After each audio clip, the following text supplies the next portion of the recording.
அனைவருக்கும் வணக்கம். தமிழுக்கு 247 எழுத்துங்க. இந்த 247 எழுத்துக்கும் உண்டான தமிழ் ஜோதிடம் சொல்லப்படுகிறது. இந்த 247 எழுத்துங்கிறது பொதுவாக பிள்ளைகளுக்கு மாணவருக்கு படிக்கும் பிள்ளைகளுக்கு தமிழுக்கு 247 எழுத்து தான் அப்படிங்கிறது தெரியாது. ஏன்னா மாணவர்களுக்கு ஆசிரியர் சொல்லி கொடுத்தாதான் அந்த தமிழுக்கு 247 எழுத்துன்னு தெரியும்.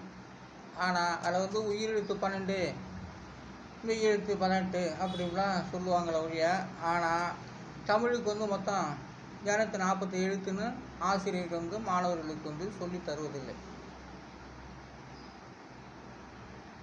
அது சில நேரத்தில் யாராவது ஒருத்தர் தெரிஞ்சவங்க அறிவாளிகள் தமிழுக்கு எத்தனை எழுத்துறா அப்படின்னு கேட்டாக்கா முழிப்பாங்க. இன்றைக்கே ரொம்ப பேர் முழிக்கிறாங்க. யாருக்கும் தமிழுக்கு 247 எழுத்துன்னு தெரிஞ்சவங்களுக்கு தெரியும், தெரியாதவங்களுக்கு சுத்தமாக தெரியாது. ஆனால் அவங்களும் தமிழ் படித்து வந்தாங்க. தமிழில் ரொம்ப இலக்கியமாக பேசுவாங்க, இலக்கணமாக பேசுவாங்க, குறிநெறி போல் பேசுவாங்க, எல்லாமே பேசுவாங்க. ஆனால் தமிழுக்கு மொத்தம் எத்தனை எழுத்து அப்படின்னாக்கா சொல்ல தெரியும். மாணவர்கள் கேட்டு பாருங்கள், தமிழுக்கு எத்தனை எழுத்துப்பா அப்படின்னு கேட்டு பாருங்கள், தெரியாது. ஆமாங்க, யோசனை நான் சொல்கிறேங்க அப்படின்பாங்க. ஆனாலும் இதில் இப்போ பிள்ளைகளுக்கெல்லாம் பொதுவாக 1ஆம் கிளாஸ்லேருந்து காக்காங்காச்சா இதுதான் சொல்லி தருவாங்க. ஆனாவனை சொல்லியிருக்காடா, படித்து வந்திருக்கியா, காக்காயை சொல்லியா, இதை தான் கேட்பாங்க. ஆனால் அதையும் சொல்லித்தர வேண்டும் பிள்ளைகளுக்கு உயிரெழுத்து மெய்யெழுத்து எழுத்துக்கள் மொத்தம் 247 எழுத்துனாலும் முடியாது சொல்லித்தர மாட்டேங்கிறாங்க. ஆனால் தமிழுக்கு நான் சொல்லக்கூடியது தமிழுக்கு 247 எழுத்து தான். நான் சொல்ல தமிழ் இருக்குது. ஆனால் ஆசிரியர்களாக மாணவர்களுக்கு தமிழ் படிக்க தெரிஞ்சுக்கலாம் தெரியாது. ஏதோ படிச்சுட்டு வராங்க, அவ்வளோதான். ஏன்னா இங்கிலீஷில் மொத்தம் எத்தனை எழுத்து அப்படின்னாக்கா கரெக்டாக சொல்லுவாங்க. ஏன்னா 26 எழுத்து, அது கொஞ்சம் எழுத்து தான், அதனால் 26 எழுத்துன்னு சொல்லுவாங்க. ஆனால் மாணவர்களுக்கு பொதுவாகவே 247 எழுத்துன்னு எல்லாம் தெரிஞ்சுக்கணும். தெரிஞ்சுக்கிட்டா தான் நல்லாயிருக்கும். ஏன்னா நம்ம 247 எழுத்து, அந்த 247 எழுத்தில் நிறையா உள்கருத்துக்கள் வெளிக்கருத்துக்கள் எல்லாமே நிறைய அடங்கியிருக்கு. அது பெரிய சாமர்த்தியம். நம்மளுடைய தமிழ் எழுத்துக்கள் 247 எழுத்து நம்ம எழுதி அதை மனப்பாடம் செய்து எழுதி கற்றுக்கிட்டு அதை வார்த்தை அடிப்படையில் வார்த்தையாக ஒவ்வொரு சீராக நம்ம சொல்லி கொண்டு வரோம்னாக்கா ஒரு பெரிய ஆச்சரியம் தானே. ஆனால் தமிழுக்கு 247 எழுத்து, அதுக்கு மேலேயும் இருக்குது எழுத்துக்கள்லாம். எங்கே இருக்குது? மற்ற சில மொழியில் 247 எழுத்துக்கு மேலேயும் இருக்குது. நம்மளுடைய தமிழ் எழுத்தில் 247 எழுத்து தான் தமிழ் எழுத்துக்கள் 247 எழுத்துக்கள். ஆனாலும் உயிரெழுத்துக்கள் இருக்குது, மெய்யெழுத்துக்கள் இருக்குது, ஆயுத எழுத்துக்கள் இருக்குது. இதெல்லாம் மொத்தம் சேர்த்து 247 எழுத்து. எண்கணித்த அதாவது எண்கணித்த விட்டுருங்க. இப்போதும் நடைமுறைக்கு 247 எழுத்து பிள்ளைகளுக்கு மாணவர் ஆசிரியர் சொல்லித்தரணும் தான். ஆனால் அது எங்கே சொல்லித்தராங்க? ஒரு 5ஆம் கிளாஸ் ஒரு ஆணவனா படிச்சுக்கிட்டு அது நல்லா படித்த தாய்மார்கள் பிள்ளைகளுக்கு எல்லா அறிவுரைகளும் சொல்கிறாங்க, நல்லா படிக்கிறாங்க. ஆனால் 247 எழுத்து சொல்லித்தர மாட்டேங்கிறாங்க. ஆனால் 247 எழுத்து தமிழுக்கு இருக்குது அப்படின்னு சொல்லணும். அது ஆனாவனா காங்காய்ச்சா இருந்தது அடுத்த கட்டம். காங்காய்ச்சா எழுதுனீங்களா, ஆனாவனா எழுதுனீங்களாடா, இதுதான் கேட்பாங்க. ஆனால் தமிழுக்கு 247 எழுத்துன்னு அந்த போர்டிலேயே எழுதி வைக்கணும். உயிரெழுத்து எத்தனை, மெய்யெழுத்து எத்தனை, எழுத்துக்கள் எத்தனை அப்படின்னு போர்டிலே மெயினாக இருக்கணும். பிள்ளைகள் அப்போ தான் இது என்ன சார் அப்படின்னு கேட்டால், அதான்டா தமிழுக்கு 247 எழுத்துடா, இவையெல்லாம் சேர்த்து மொத்தம் 247 எழுத்துன்னு ஆசிரியர் சொன்னால் மாணவர்கள் புரிஞ்சுக்குவாங்க. சில யாருக்குமே தெரிய மாட்டேங்குது, யோசிக்கிறாங்க. ஆனால் ஆங்கிலத்தில் எத்தனை எழுத்து அப்படின்னாக்கா 27 எழுத்து கரெக்டாக சொல்லுவாங்க, எல்லாருமே சொல்லுவாங்க. அது கம்மியான எழுத்து தான். அதனால் அது அப்படி இருப்பதனால இப்போது தமிழ் ஜோதி பிரகாரம் நான் சொல்லப்பட்டு வருகின்றேன். மடியின்மைக்கு 5 எழுத்து. அந்த மடியின்மைக்கு 5 எழுத்துனாக்கா அதனுடைய எண்கணிதம் 1 6 2 6 5 இதெல்லாம் கூட்டினாக்க 20 தான். அந்த மடியின்மைங்கிறது 2ஆம் இடம், விதி என்கிறது 2 வருகிறது. மடியின்மைங்கிறது சோம்பல், மறதி, ஞாபக சக்தி, இப்படி ஒரு அந்த மடியின்மைக்கு சொல்லப்படாத மடியின்மைனா சோம்பல், மறதி, ஞாபக சக்தி குறைவு, இப்படிப்பட்டது. அது முட்டாள் கூட சொல்லலாம்.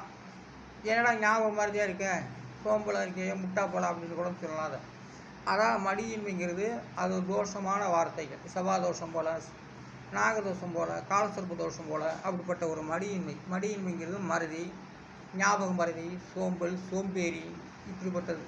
அந்த மடியின்மையை எதிர்த்து, மடியின்மையை இல்லாமல் வந்துட்டாக்கா அவன் ஒரு குடிமகனுக்கு ஒரு ஆண்மை மகன் என்று சொல்லலாம்.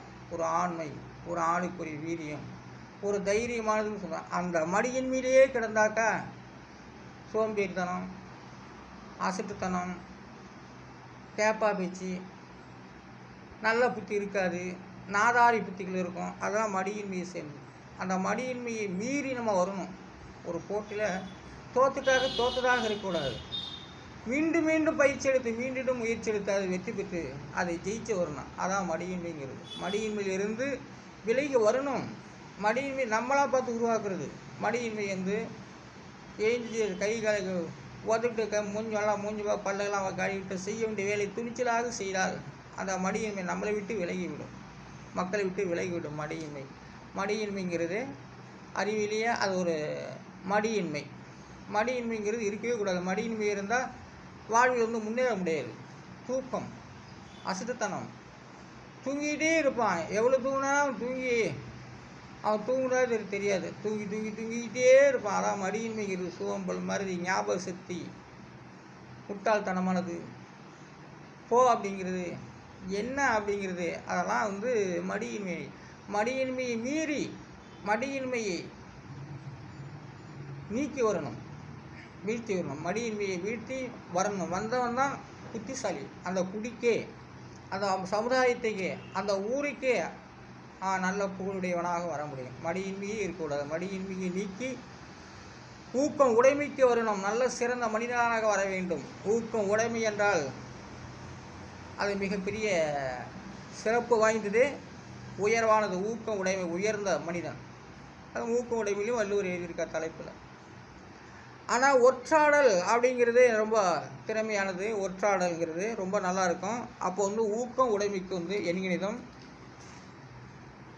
1 7 1 7 3 9 5 இதெல்லாம் கூட்டினாக்கா 33. அதோடைய விதியனுங்கிறது 6. ஊக்கம் உடைமை. ஊக்கம் உடைமைனா உயர்ந்த அந்தஸ்து, நல்ல அறிவாளிகள், பண்பாளிகள், பண்பானவர்கள் என்று சொல்லக்கூடியது. அதான் ஊக்கம் உடைமை. நல்லா ஊக்கமாக இருக்குது, நல்லா தெளிவாக இருக்குது, தெளிந்த புத்தி. இன்றைக்கி வந்து எப்படி நம்ம வந்து தண்ணியெலாம் வந்து நம்ம வந்து ஃபில்ட்ரு போட்டு குடிக்கணும். அது போல் தான் ஃபில்ட்ரு போட்டு குடிக்க தண்ணி அது ஒரு நல்லா இருக்கும். ஃபில்ட்ரு இல்லாத போட்டு குடிக்கிற தண்ணி கொஞ்சம் கனமாக இருக்கும். ஃபில்ட்ரு போட்ட தண்ணி வந்து லேசாக அதோடைய தன்மை இருக்கும். அதனால் எதையை பிடிச்சிக்கிட்டாலும் ஊக்க உடைமை சிறந்த உயர்வையே கொடுக்கும், நல்ல பலன்களையே கொடுக்கும். அந்த ஊக்கம் உடைமை இல்லாவிட்டால் அவன் வாழ்க்கையில் தோல்விதான். அதனால் ஊக்கம் உடைமை அதோடைய எண்களிலும் விதியின் 6. ஒற்றாடல் 3 5 6 5 1 ஒற்றாடல் விதியின் 2. அதில் ஒற்றாடலுடைய எண்கிணத்தை கூட்டினாக்கா 20. அதோடைய விதி என்கிறது 2. ஆனால் வந்து ஒற்றாளுங்கிறது மிக துணிந்தது. அது வந்து சாதாரண விஷயம் இல்லை. இதெல்லாம் வந்து மிகப்பெரியது. சரி, அடுத்தது வந்து ஸ்ரீதேவி. ஸ்ரீதேவிக்கு 3 எழுத்து. நம்மளால சொல்கிறோம் ஸ்ரீதேவி இருந்தால் தான் முன்னுக்கு வர முடியும். ஸ்ரீதேவி இல்லைன்னா அவ்வளோதான், அது மூதேவி தான். ஸ்ரீதேவிக்கு 3 எழுத்து. 2 8 6 இதெல்லாம் கூட்டினாக்கா 16. அதோடைய விதிங்கிறது 7. அப்போ 7வது எண்கணிதம் வந்து விதியன் ஸ்ரீதேவி வந்து 7வது எண்கணிதத்தில் 7வது ஸ்தானத்தில் வருகிறார். அந்த 7ஆம் அதிபதி அப்படின்னு 7ஆம் இடத்து பலனை குறிக்கிறது. ஸ்ரீதேவி வந்து விதியின் 7.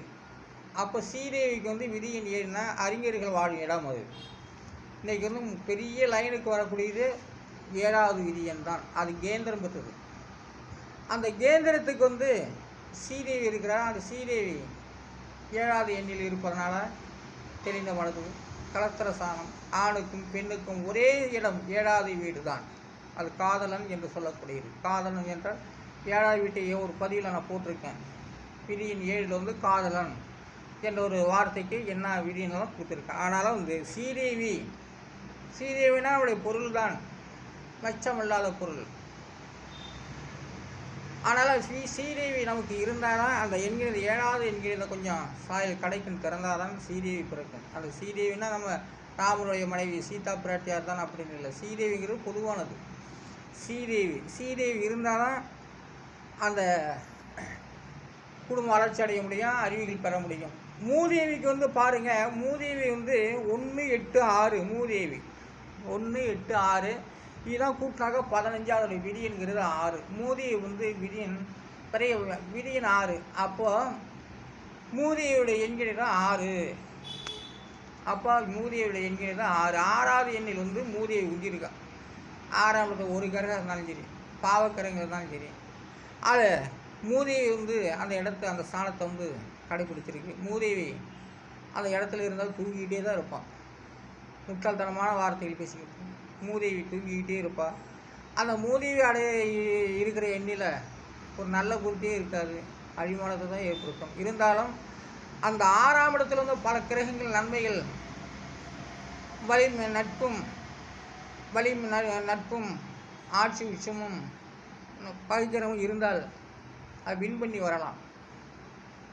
மூதேவிக்கு வந்து 2 3 கிரகம் இருந்தால் தான் மூதேவியை நீக்க முடியும் 6ஆம் இடத்துல. அதனால் வந்து மூதேவியுடைய எண்கிணிதம் 6. அப்போ மூதேவி எண்கிணிதம் 6னா சீதையுடைய எண்கிணிதம் 7. இதுதான். அப்போது ஒரு கணவன் மனைவிக்குள்ள ஒரு எண்கிணிதம் பெண்ணை விட ஆணுக்கு ஒன்று கூடுதலாக இருக்க வேண்டும். அதைத்தான் வலியுறுத்தப்படுகிறது. அப்போ ஆணை விட பெண்ணுக்கு எண்கிணிதம் குறைவாக இருக்க வேண்டும்,